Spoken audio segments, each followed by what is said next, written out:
Доколку Европската комисија одлучи да се укине летното и зимското сметање на времето, логично би било таа да се примени и во државава, со оглед дека Европската Унија е нашиот најголем надворешно трговски партнер и над 80% од нашиот извоз е насочен на европскиот пазар, смета Стопанската комора на Македонија. Со оваа вест ги започнуваме урбаните вести, но во продолжение да ги погледнеме насловите за денеска. Бесплатни прегледи за деформитет на рбетниот столб кај учениците од општина Карпош. Како да се заштитите? Минатата недела над 2000 лица болни од грип. Пациентите ќе се водат на име на амбулантата, а не на матичен лекар. Фајк Весели, европски вице-шампион во карате. Продолжува грижата за зголемената детска заштита на учениците во општина Карпош. По бесплатните очни прегледи за ученици од основните училишта, од денеска започнаа и бесплатни прегледи за рано откривање на деформитети на рбетниот столб кај учениците од 6 до 9 оделение во сите основни училишта во општина Карпош. Во основните училишта во општина Карпош започнаа да се спроведуваат бесплатни прегледи за рано откривање на деформитети на рбетниот столб кај учениците од 6 до 9 оделение. Станува збор за проект во соработка со јавната здравствена установа Институт за физикална медицина и рехабилитација. Првите прегледи започнаа денеска во основното училиште Лазо Трповски, при што беа опфатени 60 ученици од ова училиште. Градоначалникот на општина Карпош Стефан Богоев посочи дека квалитетната и сеопфатна детска заштита е приоритет на локалната самоуправа, а оние ученици, кај кои ќе бидат утврдени деформитетите, ќе имаат шанса за бесплатни часови по пливање во базенот на Институтот за физикална медицина и рехабилитација. Стручни лица од институтот ќе спроведат прегледи во училиштата на територија на општина Карпош и ќе утврдат дали децата имаат исправно држање на нивниот рбетен столб и дали имаат некакви деформитети. Знаеме сите дека живееме во период кога децата доминантно седат пред компјутер или седат на мобилен телефон, нешто што може да предизвика деформитети и токму затоа благодарение на институтот ги спроведуваме овие превентивни прегледи со цел да може превентивно да се делува во иднина. Според податоците од Институтот за јавно здравје од 2016 година, 1/3 од учениците или секој трет ученик е со деформитет на рбетниот столб. Доктор Маја Манулева од Институтот за физикална медицина и рехабилитација истакна дека прегледите ќе се спроведуваат под надзор на доктор физијатар, а програмата за вежби во базен опфаќа 3 пати во неделата по 1 час пливање и упати апел до сите родители да го поддржат овој проект. Врз основа на добиените податоци од Институтот за јавно здравје од 2016 година, кои се навистина шокантни, околу 1/3 од учениците, односно секој трет ученик, има деформитети на рбетниот столб или лошо држање на рбетот. Во бројки тоа се околу 14.000 основци и над 10.000 средношколци кои што имаат ваков проблем. Имено, покрај редовните систематски прегледи кои што се извршуваат периодично во училиштата кај сите ученици, со овој проект ќе се направат вонредни прегледи од страна на специјалисти физијатри од Институтот за физикална медицина и рехабилитација, кои што ќе го проценат статусот на рбетниот столб на секој ученик од 6 до 9 оделение и врз основа на тоа ќе се превземат соодветни мерки, понатамошни мерки и третман на учениците. Од општината информираа дека и во престојниот период ќе продолжат да работат на зголемена детска заштита и овозможување на подобри услови за престој и учење во градинките и училиштата. Освен прегледи за рано откривање на деформитети на рбетниот столб кај учениците, во училиштата во општина Карпош се спроведуваат и бесплатни очни прегледи за сите ученици. Во период од 4 години бројот на ученици во средното образование се намалил за 15.000.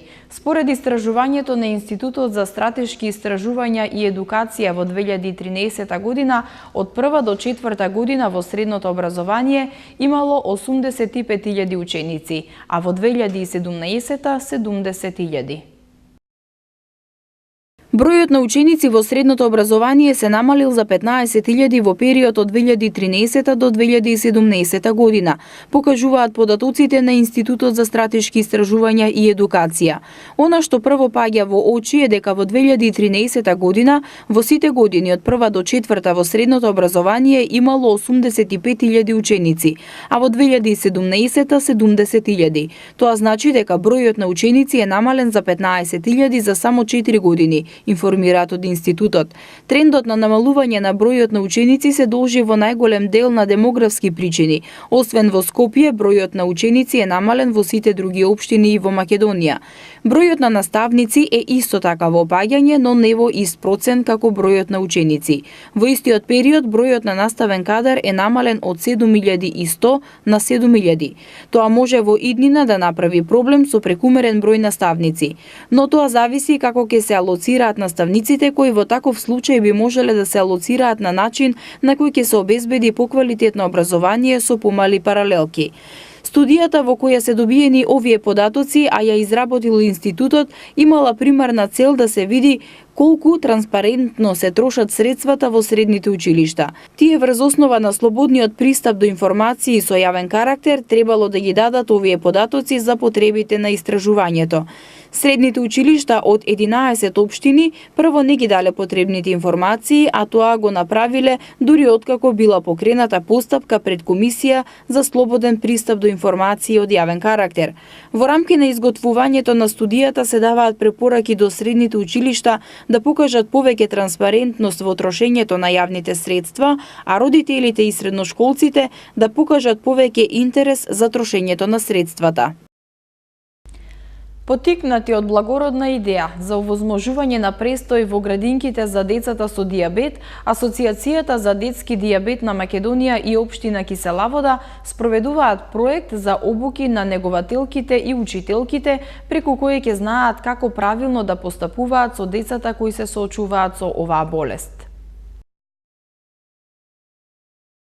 Општина Кисела Вода во соработка со Асоциацијата за детски дијабетес на Македонија, Баланс МК, го започна проектот за едукација на воспитно-згрижувачкиот персонал во детските градинки на територијата на општината.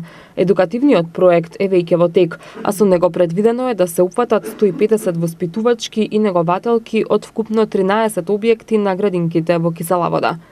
Идејата за еден ваков благороден проект потекнува од мотивот за поголема грижа на најмалите, односно децата кои престојуваат во градинките.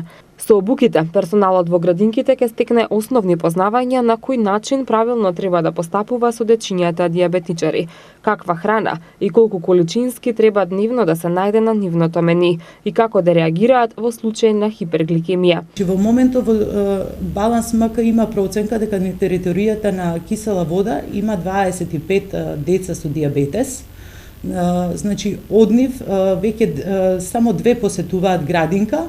Има уште 6 дечиња на таа возраст, меѓутоа родителите не се осмелуваат да ги пуштат затоа што едноставно несигурно се уште од нив некои се и многу мали за да посетуваат градинка.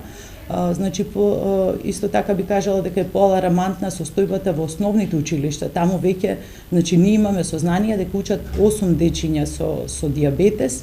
Во средните училишта имам информација само за 2. И тие дечиња имаат право и треба да посетуваат градинки, да се дружат и да се воспитуваат, впрочем како и сите останати деца. Наташа, која и самата е родител на 6-годишно дете со дијабетес тип 1, вели дека многу често од градинката каде престојува несиното дете добива алармантни телефонски повици, секогаш кога се појавува проблем кој персоналот не е обучен да го реши. Јас сум родител на дете со дијабетес која оди во градинка во нашава општина, во Кисела Вода.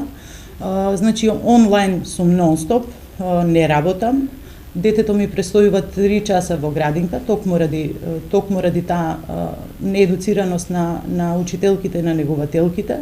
Значи, јас се обидов да им објаснам, тие разбираат, мислам, што и како се случува, меѓутоа не се спремни да интервенираат, некогаш ако треба итно да се интервенира во случај, например, на висок шеќер, хипергликемија, значи тие не се обучени да ставаат инсулин, ние практично им покажавме како се прави тоа, меѓутоа сепак тоа останува на нивната драга волја дали ќе прифатат да аплицираат инсулин, да измерат гликемија. Значи, кога има моето дете високи гликеми, ми се јавуваат и јас одам, му ставам инсулин. Градоначалникот на општина Кисела Вода Филип Темилковски нагласи дека општината во буџетот за 2018 година има издвоено средства за обезбедување медицински персонал во градинките, што според него е од исклучително значење за здравјето и добрата состојба на дечињата. Сметавме дека со проектот ќе се подобри пред се грижата према децата во нашите установи, така и за други проекти остануваме отворени, за да може да го подобриме на животот во општината Кисела Вода. Во програмата за 2018 направивме дополнување на буџетот за да може да ангажираме повеќе медицински лица кои, без разлика дали е за дијабетици или за други болести, превентивно ќе може да делуваат кај дечињата. Бидејќи не секој неговател или воспитувач има не храброст, него не ни смее да делува во некој случај, бидејќи не се тие медицински лица. Пациентите да не се водат на име на матичен лекар, туку на име на амбулантата. Ова е предлогот на Сдруженијето на приватни лекари на Република Македонија до Министерството за здравство. Целта на овој предлог е пациентите да им се олесни пристапот до матичен лекар без разлика дали е тој на работа или неговата замена. Министерството за здравство го разгледува предлогот на Сдруженијето на приватни лекари на Република Македонија за олеснување на работата на лекарите и пристапот до примарното здравство. Целта на овој предлог е пациентите да не се водат на име на матичен лекар, туку на име на амбулантата, каде што работи докторот. Министерот за здравство, доктор Венко Филипче, рече дека во моментов се разгледуваат сите досегашни предлози од матичните лекари. Се работи за повеќе предлози, меѓу кои се разгледува и можност лиценцата за работа да биде на име на приватната здравствена установа, а пациентите при избор на матичен лекар да не се водат на име на избраниот лекар, туку на име на приватната здравствена установа во која работи докторот. Министерот додаде дека во моментот се бара најсоодветно решение за сите доставени предлози од стручните здруженија. Ова барање на матичните лекари е со образложение дека на пациентите на овој начин ќе им се олесни пристапот до матичен лекар без разлика дали е тој на работа или неговата замена. Матичните лекари покрај ова бара и лиценцата за работа да не се дава на име на еден лекар, туку на име на приватната здравствена установа во која што работи. На овој начин тие сметаа дека ќе се избегнат ситуациите во кои се затвора целата здравствена установа кога лекарот кој е носител на лиценцата починува, а се гасат цели фирми и вработените остануваат на улица. Минатата недела се пријавени над 2000 лица заболени од грип, што е двојно повеќе од претходната седмица. Но епидемиолозите велат дека иако бројот на грипозни е зголемен, пикот на грипот доправа се очекува. Минатата недела се пријавени над 2000 болни од грип во Македонија. Тоа е двојно повеќе од претходната седмица. Според епидемиолозите, иако бројот на грипозни е зголемен, пикот на грипот доправа се очекува. Инаку оваа сезона во лабораторијата на Институтот за јавно здравје потврдено е дека во земјава циркулираат вируси на грип и од А и од Б типот. Досега се пријавени околу 5500 болни. Од Институтот за јавно здравје препорачуваат повеќе видови мерки за заштита од грипот. Вакцината против грип е најдобра превентивна мерка, особено се препорачува за лица постари од 65 години, лица со хронични болести и состојби на намален имунитет, како и кај деца помали од 2 години. Вакцинацијата против грип не е 100% гаранција дека вакцинираното лице нема да се разболи од грип, но дури и да добие грип, тој ќе биде во поблага форма, а ризикот од компликации значително намален. Лекарите не препорачуваат употреба на лекови за превенција од грип или заболувања слични на грип. Општите мерки за заштита од грип се мерки кои се насочени кон сите акутни респираторни заболувања и може да се од голема корист, особено ако се применуваат во текот на целиот зимски период. Да се избегнува собирање и престој на простории каде престојуваат повеќе луѓе. Особено да се избегнува близок контакт со луѓе кои се болни или сомнителни, кашлаат, киваат, имаат покачена телесна температура. Често да се мијат рацете со вода и сапун или дезинфекциско средство, да се загреваат просториите за престој и често да се проветруваат.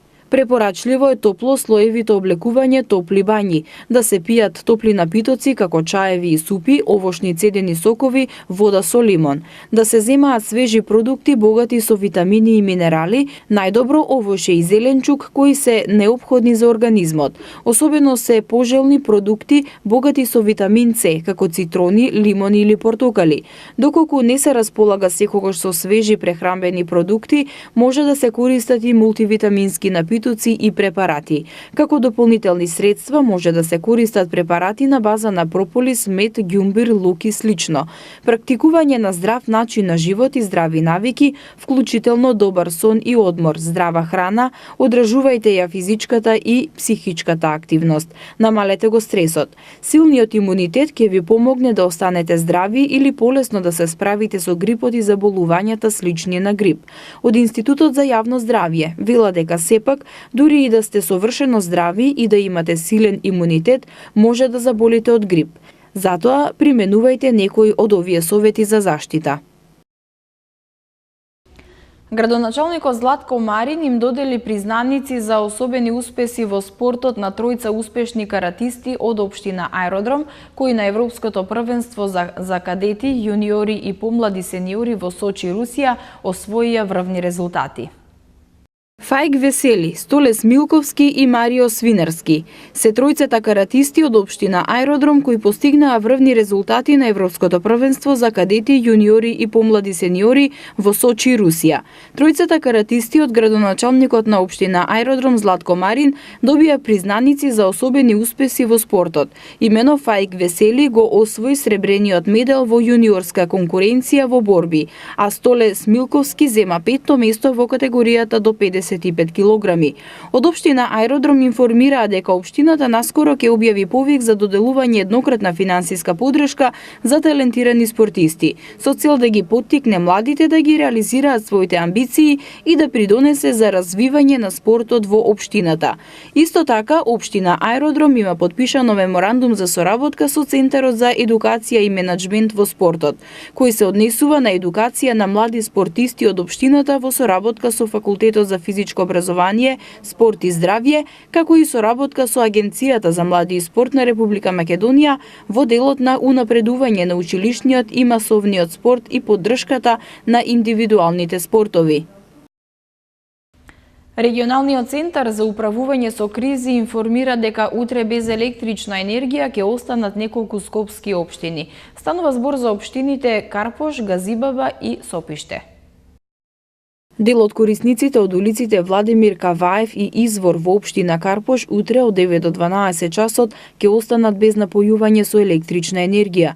Во истиот период без струја ќе бидат и корисниците од улицата 23 во село Сопиште, а од 8 часот и 45 минути до 14 часот и 30 минути корисниците од улиците Роман Каскалјевиќ, Фуштанска и Алија Авдовиќ, од почетокот до џамијата, како и делот од улицата Жеглјане кај последната станица на автобусот со број 45 во општина Газибаба. Како што информираат од регионалниот центар за управување со кризи на град Скопје, причина за прекинот во снабдувањето со електрична енергија е изведувањето планирани технички зафати во дистрибутивната мрежа од страна на екипите на Ивана Македонија АД. Следува временската прогноза. Под влијание на влажен бран, утре ќе има врнежи од дожд долж поврдарието, во останатите делови од дожд и снег, а на планините од снег. Пообилни ќе бидат во западните и југоисточните подрачја, каде ќе наврнат над 30 литри на метар квадратен. Како што соопшти Управата за хидрометеоролошки работи, снежната покривка ќе се зголеми, на планините позначително. Ќе дува умерен, во источните делови засилен ветер од југоисточен правец. Следува временската прогноза.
И за крај уште една информација.